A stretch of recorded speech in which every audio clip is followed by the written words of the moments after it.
conférence de presse, la presse a tous les droits. Voilà. Je vous remercie. Je remercie la presse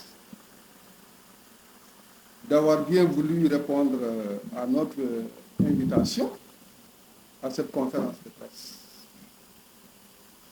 Je voudrais remercier le président Bassirou Diomaye Faye pour avoir demandé la publication des rapports des corps de contrôle. J'avais été longtemps frustré de ne pas pouvoir apporter des précisions et des éclairages sur le rapport de la Cour des comptes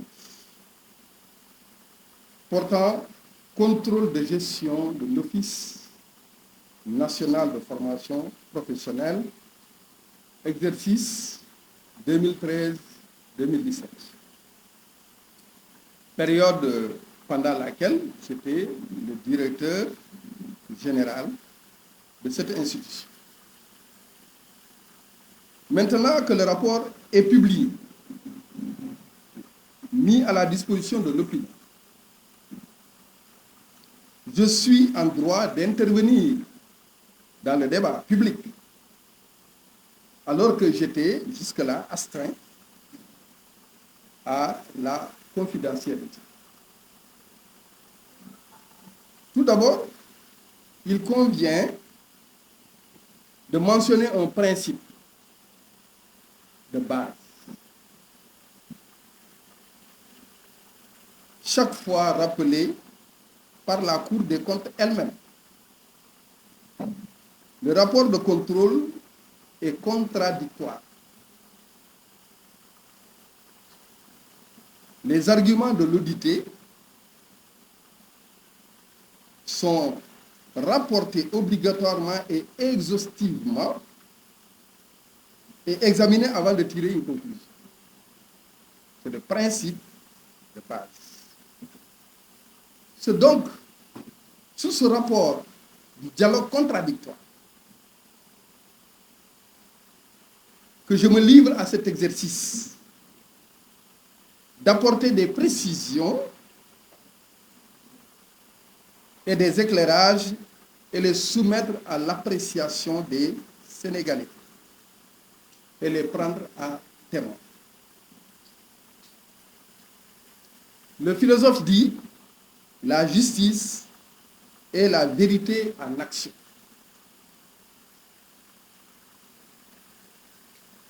Elle ne peut donc être statique. Elle est dynamique. C'est le mécanicien qui parle. Car l'action est un mouvement. La justice doit se remettre en cause sous l'action de la vérité.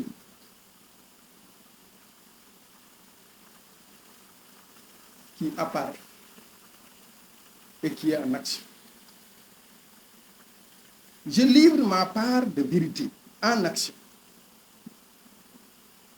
sans prétention aucune, mais avec la force de la victime en quête de justice.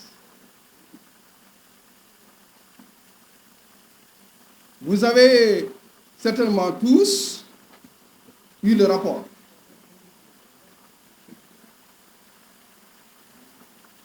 Mais pour les besoins de la circonstance, je vous fais lecture d'un extrait sur lequel va porter mon exposé. C'est à la page 22 du rapport. J'ouvre les guillemets. La Cour rappelle que l'article 4 du décret 2014-696 du 27 mai 2014 précité prévoit que le directeur général d'une entité classée à la catégorie numéro 3, telle que l'ONFP, ayant ou non le statut d'agent de l'État, perçoit un salaire net plafonné à 3 millions par mois. 3 millions CFA par mois. La Cour fait observer que le salaire de M. Diakité a été aligné après sa nomination sur celui de son prédécesseur, soit un montant de 2 962 083 francs CFA, d'octobre 2012 à mai 2014, avant d'être porté à un montant net de 3 millions de francs CFA, en application du décret 2014-696 du 27 mai 2014. Ces montants, c'est toujours la Cour qui parle, ces montants ne constituent pas des indemnités et avantages, mais les salaires dont le directeur de l'ONFP a droit. Le DG de l'ONFP, ayant continué à percevoir son salaire de professeur de l'enseignement secondaire, il convient de considérer ce cumul comme irrégulier. Alors, je ferme là les guillemets. J'ouvre encore les guillemets sur la recommandation faite par la Cour des comptes. La Cour demande au directeur de la solde d'arrêter le mandatement du salaire de professeur de l'enseignement secondaire de M.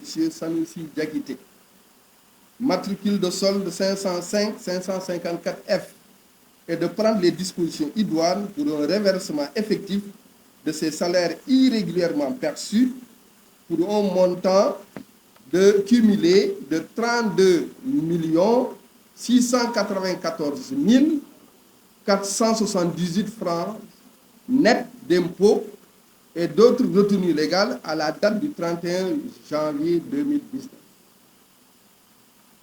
Je ferme les guillemets. Voilà ce que la Cour des comptes a donné comme recommandation sur la base de la conclusion dont je vous ai fait lecture. Je le dis sans embâche, je n'ai jamais bénéficié de 2 salaires. Je n'ai jamais bénéficié de 2 salaires.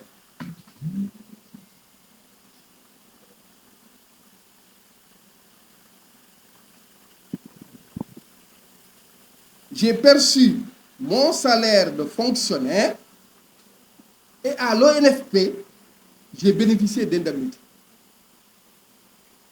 de fonction. Je n'ai jamais été un salarié de l'ONFP. Je vous présente ici, maintenant, les références d'un tel traitement. Bénéficier du salaire et avoir des indemnités à l'ONFP.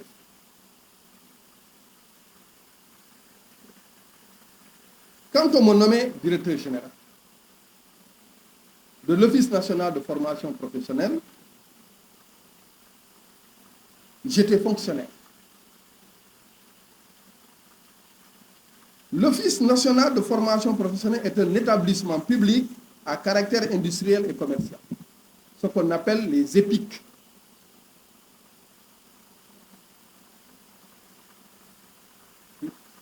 Il appartient au secteur parapublic.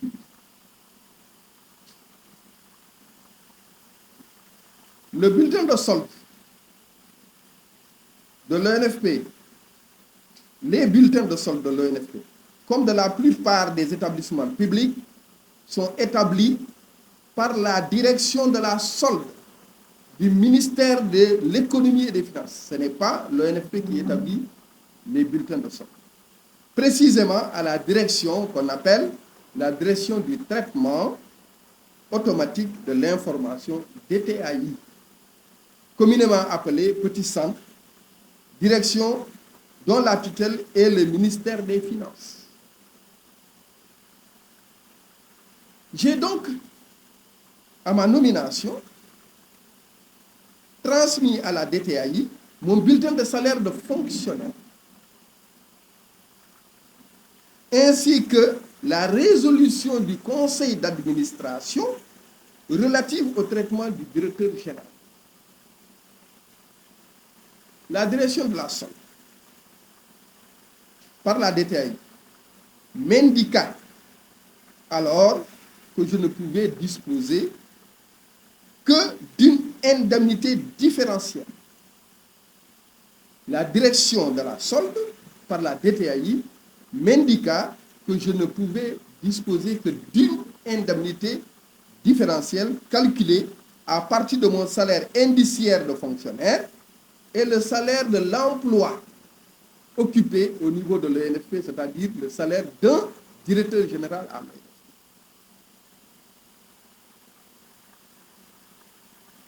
Et que je gardais mon salaire de fonctionnaire, il faisait référence aux dispositions suivantes. 1. L'article 23 de la loi 90-07 du 26 juin 1990. Cette loi est rappelée dans le rapport comme étant les textes de référence du fonctionnement de l'ONFP.